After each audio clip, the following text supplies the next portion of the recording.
नमस्ते। Extension and communication की इस ऑनलाइन कक्षा में आपका स्वागत है। आज हम यूनिट सेकंड आरंभ करने जा रहे हैं और यूनिट सेकंड है हमारी प्रोग्राम प्लानिंग या कार्यक्रम नियोजन। आपको पता है कि प्रसार शिक्षा में समुदाय से संबंधित कार्यक्रम या प्रसार कार्यक्रम बहुत आवश्यक अंग हैं और ये अत्यधिक महत्वपूर्ण है और इनके द्वारा ही कृषक वर्ग या ग्रामीण महिलाओं को नई तकनीक के बारे में बताया जाता है, सिखाया जाता है और उनके जीवन को उन्नतिशील बनाने में और सुखद बनाने में सहायता की जाती है। तो इस यूनिट का हमारा पहला टॉपिक है नेचर ऑफ प्लानिंग या नियोजन की प्रकृति। आइए हम जानते हैं कि किसी भी प्रकार कार्यक्रम का जब नियोजन किया जाता है तो उसकी नेचर या उसकी प्रकृति क्या क्या होती है। तो सबसे पहला किसी भी कार्यक्रम नियोजन की एक प्रकृति यह है कि यह एक प्रोसेस है या एक प्रक्रिया है। प्रक्रिया का अर्थ यह होता है कि कोई भी कार्य यदि एक क्रमबद्ध तरीके से किया जाता है तो उसे प्रक्रिया कहलाता है और इसकी एक निश्चित विधि होती है, एक सिस्टम होता है, इसके कई चरण होते हैं और जब एक एक चरण का उपयोग कर लिया जाता है या पूरा कर लिया जाता है तो हमें लक्ष्य प्राप्ति करने में आसानी होती है। तो इसी प्रकार से कार्यक्रम नियोजन भी एक प्रक्रिया है और इस प्रक्रिया के तहत सबसे पहले हमें हमारा जो टारगेट ग्रुप है उसकी समस्याओं को जानना होता है, उसके पश्चात उसकी समस्याओं का हल ढूंढा जाता है, हल ढूंढने के पश्चात एक कार्यक्रम बनाया जाता है कि किस तकनीक का इस्तेमाल करके उनको इस समस्या से हम निजात दिला सकते हैं या समस्या का हल दे सकते हैं। उसके बाद में इस तकनीक का प्रयोग उनको किस प्रकार और किस विधि से सिखाया जाना है, कहाँ सिखाया जाना है, कब सिखाया जाना है, यह सारी की सारी चीजें इसमें सम्मिलित की जाती हैं और उसके बाद में जब हमारा कार्यक्रम पूरा हो जाए तो उसका मूल्यांकन भी इस प्रक्रिया का एक अभिन्न अंग है, क्योंकि जब तक किसी भी कार्यक्रम का मूल्यांकन नहीं किया जाता है हमें यह पता नहीं लगता है कि उसका कितना प्रभाव पड़ा है। तो इस प्रकार से प्रसार कार्यक्रम नियोजन एक संपूर्ण प्रक्रिया है जिसमें किसी कार्यक्रम के विभिन्न चरणों के बारे में पहले से ही प्लान कर लिया जाता है, नियोजन कर लिया जाता है। इसके बाद में प्रसार कार्यक्रम नियोजन एक निर्णय लेने की प्रक्रिया है। यह आपको बता दिया गया है कि प्रसार कार्यक्रम नियोजन एक प्रक्रिया है। इसके अलावा इसमें प्रत्येक चरण के लिए एक निर्णय लिया जाता है, अर्थात बिना निर्णय लिए किसी भी कार्यक्रम का नियोजन नहीं हो सकता है, या हम ये कह सकते हैं कि कार्यक्रम नियोजन एक निर्णय लेने की प्रक्रिया है कि हमें किन लोगों के लिए प्रसार कार्यक्रम चलाना है, उनकी क्या समस्या है जिसका हमें हल ढूंढना है, इस समस्या का हल हम उन्हें किस तकनीक के द्वारा प्रदान करेंगे या उपलब्ध कराएंगे, किस जगह पर हमें उन्हें यह तकनीक सिखानी है, कितने लोगों को सिखानी है, किस प्रकार से या किस विधि का प्रयोग करके सिखानी है, कौन सिखाएगा, यह सारे के सारे निर्णय कार्यक्रम नियोजन की प्रक्रिया के अंतर्गत ही कर लिए जाते हैं और उसके बाद में इस कार्यक्रम नियोजन का मूल्यांकन किस प्रकार से किया जाएगा, कौन करेगा, यह सारे निर्णय भी लिए जाते हैं। किसी भी प्रसार कार्यक्रम नियोजन में अग्रिम विचार विमर्श की आवश्यकता होती है। जैसा कि मैंने आपको बताया कि कोई भी प्रसार कार्यक्रम पहले कागज पे तैयार किया जाता है, पहले से मतलब जब हम वो कार्यक्रम करना आरंभ कर देते हैं उसके पहले हम उसके एक एक चरण को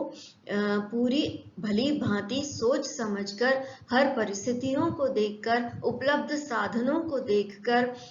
जिन लोगों तक ये प्रसार कार्यक्रम पहुंचाया जाना है उनकी क्षमता को देखकर, उनकी योग्यता को देखकर, ये सारी बातों का विचार विमर्श पहले से ही कर लिया जाता है और उसके बाद में वह कार्यक्रम क्रियान्वित किया जाता है। अगर यह विचार विमर्श पहले से नहीं हुआ तो कार्यक्रम के सफल होने की संभावना कम हो जाती है या वह असफल भी हो सकता है। उदाहरण के लिए हमने किसी वर्ग के लिए एक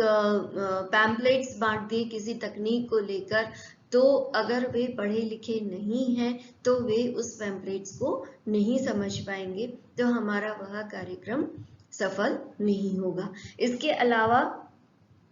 कार्यक्रम नियोजनकर्ता की दक्षता और योग्यता पर भी बहुत अधिक निर्भर करता है। एक नियोजनकर्ता को पूर्ण रूप से अपने कार्य में दक्ष और योग्य होने की आवश्यकता है ताकि वह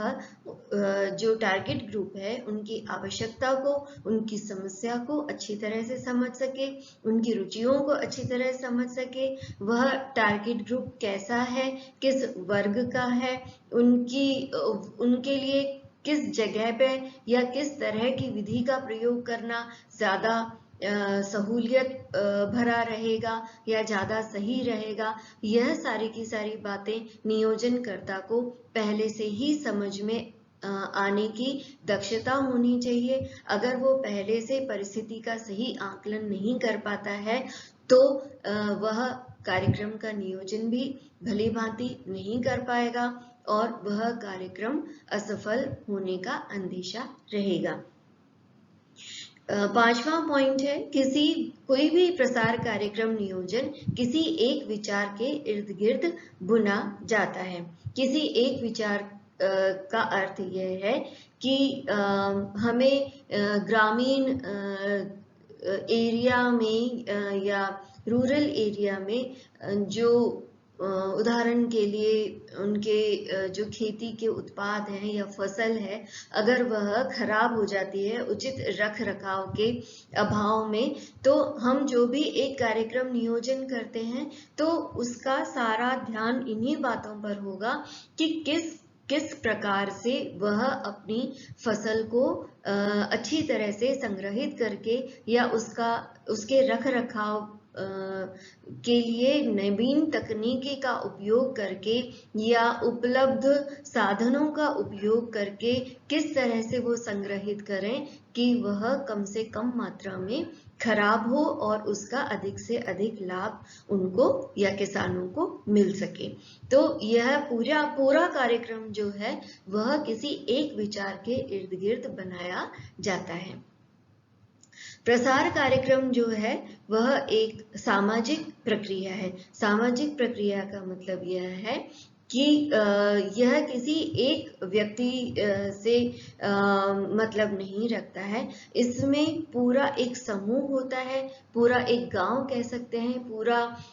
एक राज्य कह सकते हैं या पूरा एक देश कह सकते हैं, और यह सभी लोगों की, चाहे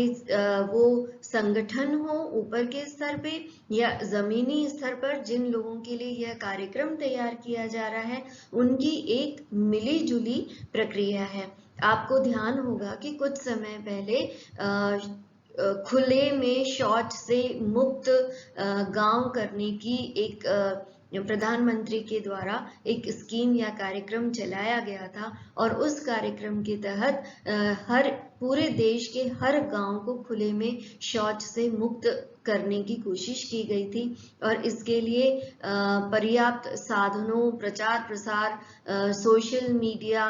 और एक व्यक्ति से संपर्क करना, जितने तरीके हो सकते थे लोगों को इस विचार से अवगत कराना, ना सिर्फ विचार से अवगत कराना बल्कि इस नए कार्यक्रम को अपनाना, इसकी जरूरत समझना आदि सभी बातों के बारे में बताया गया था। तो किसी भी प्रसार कार्यक्रम नियोजन में समाज के लोगों को सम्मिलित किया जाता है, उनकी समस्याएं पूछी जाती हैं, उनकी रुचियां पूछी जाती हैं, उनकी क्या राय है यह देखा जाता है और इन सब सारी बातों को ध्यान में रखकर उनको जोड़ते हुए और ऊपर के जो संगठन है उनको जोड़ते हुए कोई भी कार्यक्रम नियोजन किया जाता है। सातवां इसका पॉइंट है कि प्रसार कार्यक्रम नियोजन एक समग्र प्रयास है। समग्र प्रयास का मतलब ये है कि यह केवल एक व्यक्ति के द्वारा किया जाने वाला कार्य नहीं है, अपितु इसके लिए होलिस्टिक अप्रोच बहुत ज्यादा जरूरी है। होलिस्टिक अप्रोच का मतलब यह है कि ना सिर्फ गांव के लोग बल्कि गांव में एक लीडरशिप डेवलप करनी चाहिए और उस लीडर के सहयोग से किसी भी कार्यक्रम को करने में सहायता लेनी चाहिए। इसके अलावा जो विभिन्न संगठन हैं वे किस प्रकार से इसमें मदद कर सकते हैं और उनके पास में क्या क्या साधन है, उनकी क्या समस्याएं हैं, उनकी क्या प्राथमिकताएं हैं और कौन कौन से हल उनको इन सब चीजों के लिए दिए जा सकते हैं, ये समग्र रूप से एक प्रयास एक प्रसार कार्यक्रम नियोजन के समय किया जाता है। इसके अलावा कार्यक्रम नियोजन जो है वह एक सिस्टम है। सिस्टम का मतलब किसी भी सिस्टम की एक प्रक्रिया होती है, उस सिस्टम में रहने वाले व्यक्ति को उस प्रक्रिया का पूर्ण रूप से पालन करना पड़ता है। तो इसी प्रकार से कार्यक्रम नियोजन भी एक सिस्टम है और इस सिस्टम के नियम होते हैं, चरण होते हैं और इन नियमों का पालन हर एक व्यक्ति को जिसके लिए यह कार्यक्रम बनाया गया है उनको फॉलो करना आवश्यक है ताकि यह जो कार्यक्रम है उसका नियोजन भली भांति हो सके और यह एक सफल कार्यक्रम के रूप में इसका क्रियान्वयन भी हो सके। तो इसके साथ ही आज हमने जाना है कि हमारे प्रसार कार्यक्रम नियोजन की प्रकृति क्या क्या होती है। आपका इस वीडियो को देखने के लिए बहुत बहुत धन्यवाद। अब अगली वीडियो के साथ मैं आपसे फिर मिलूंगी।